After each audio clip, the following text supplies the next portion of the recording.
You're listening to High Octane Leadership with Donald Thompson.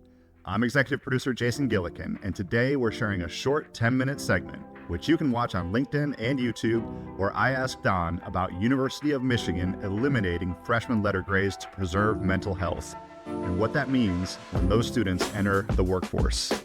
He has opinions, and I'm excited to share those with you right now.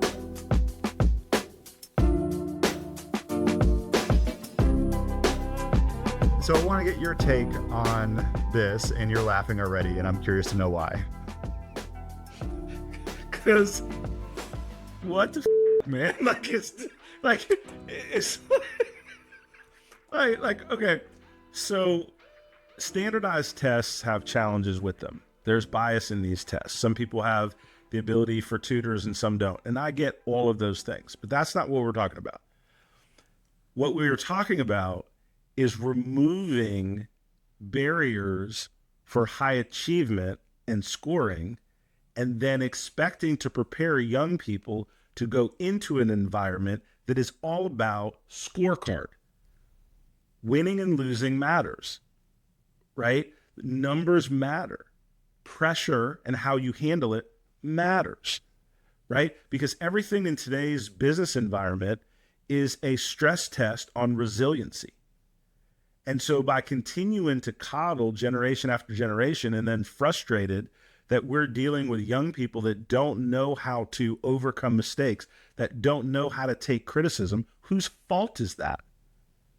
And so when you said the University of Michigan was doing it, I started working on my resume for the chancellor of the University of Michigan, because they're going to fire that person. That's not going to work. And the reason it's not going to work is, what is the goal of a university?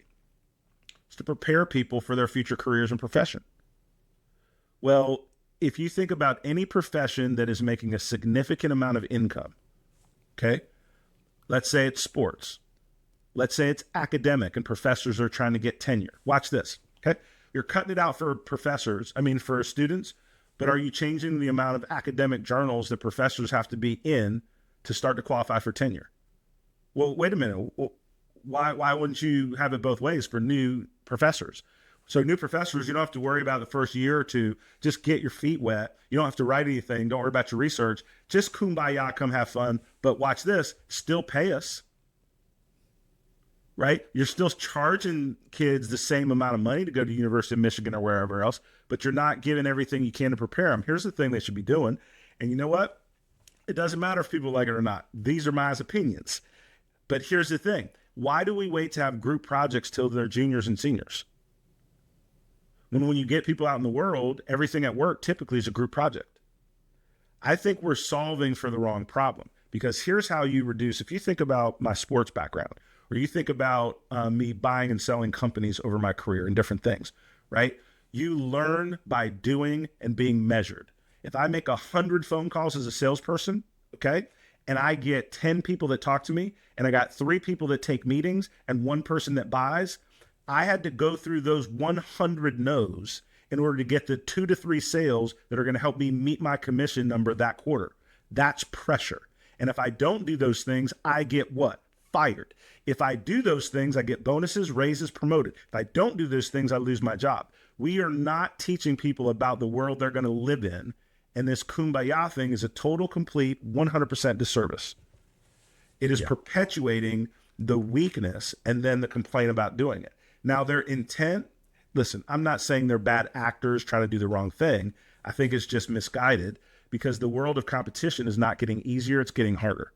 Yeah, are younger team members underprepared for Setback? 100%. Yeah. 100%. Especially when they go to, let's say University of Michigan, let's say Harvard, let's say any university you pick. When you're going to college, that means your grades are pretty good. Most people that are in school, in college, right? They did good on their SATs, they did good in school, they go to college, they're succeeding. Everyone's telling them how awesome they are. Everyone who doesn't tell them how awesome they are, you have parents that are involved instead of letting the kids deal with it themselves. You think about a teacher telling somebody they're not good at this, that, and the other. Next time you got 2 parents in that teacher's office talking to the principal, different things, because we're not letting young people prepare for the reality of the world they're going to live in. And as a generation, and I've got several Gen Zers as kids. I don't know, is Gen Alpha, what's the next one, or Z, but Gen Z, I am culpable, right? We want our kids to have things we didn't have. We want them to have a better life, all the different things. But then we created an environment where mental health, school, grades, what about getting our kids off social media, right? That is programming a way of thinking. So if we're wanting to teach young people how to critically think, how to understand and navigate failure and success, how to learn how to survive and thrive in new environments, to be a resilient individual, these are skills that I do not think are helped by lowering standards. We had this entire thing, man, with people talking about woke stuff and DEI this and all of these things, right? We're lowering standards and different things. But nah, the reality is people pick standards based on their own personal goals, right? Their own personal power narrative that they're trying to achieve, right? And the reality is I am a good entrepreneur because of my failures. I'm a good sales professional because of my failures, because of the pressure. I am able to take care of my family because I understood how to be successful, how to fail, how to learn from that failure, and how to make learning and growth a part of who I am. I think it's a disservice to change that for people and make them pay for it. I think it's a hustle. So how can business leaders help the younger generation fail then and get used to that and build that resilience? Here's the tough thing, and I appreciate the question. Here's my real answer, right? I don't think it's my responsibility as a business leader is to teach what your parents should have and what you should have learned in school. My job as a business leader is help bring out the best in you, create an environment of psychological safety to create a career path for you that is mutually beneficial to you and the business. But I think if I'm going to pay you as an entry-level marketer, as entry-level researcher, somebody that wants to get in consulting, you have to have a basic set of capabilities, both knowledge, skill, and appetite in learning for resilience that allows you to be a competitive and competent professional. And that is not my job if you've not been trained for that. I've got to keep searching through and sifting through that employee base, right, to find people that have that. Now, here's the flip side of what's going to happen, is that because we're creating a softer generation, so to speak, right, a less resilient generation, those people that have those old school skills, everybody else is going to be working for them. Because the business reality is those that can try, fail, and adjust, those that are able to be mentored and coached are going to be significantly more valuable than people that need every single element of their job spelled out. Every time they have a bad meeting, it's a crisis. Every time something doesn't go their way, it's because of a toxic manager. And those are the things we're teaching people versus how to push and overcome it. Give a quick example. I won't go into a lot of detail, but a young person I talked to that I was mentoring, and again, I won't go into a long time ago, but 2 years ago, they called me and they were talking about toxic environment at work. They were about to quit, all this different stuff. And I said, fine, I get it. Now, what is your responsibility in this situation to advocate for yourself? There's quiet on the phone or on the Zoom. And they said, well, I don't know what to do. It's like, that's a real honest answer. I said, but have you requested a meeting with your manager to talk through your concerns to see if there's anything that can be done? Or are you just venting about it and that's the way it is? You know what? I should probably do that. Now, here's fast forward. They tried these things. They stuck it out of this company for another year and a half. Recently, things came to a head and all the things they tried demonstrated that this was the wrong environment for them to be in.